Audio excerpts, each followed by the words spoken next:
আজকে রান্নাঘরের হাত মোছার একটি টাওয়াল তৈরি করব। প্রথমে আমি একটি ছোট সাইজের টাওয়াল নিয়েছি। এখন টাওয়ালের এক পাশে হচ্ছে একটি আমি উলের সুতো নিয়েছি, এখানে 2 ভাঁজ করে সেটাকে গিট দিয়ে সেলাই করে নেব। টাওয়ালটা আপনাদের যে সাইজ প্রয়োজন সেই রকম সাইজ নিতে পারেন। আমি এখানে মাঝারি সাইজের একটি টাওয়াল নিয়েছি।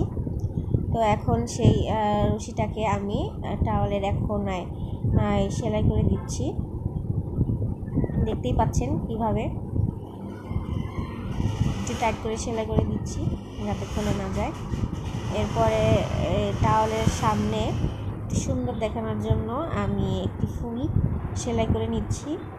এই ফুলটা আমার ঘরেই ছিল, তো ভাবলাম এখানে ডেকোরেশন করা যাক। তো এই তো সেলাই করে নেওয়ার পর আমি রান্নাঘরে এইভাবে ঝুলিয়ে দিলাম। কেমন হয়েছে বলতে ভুলবেন না। ধন্যবাদ।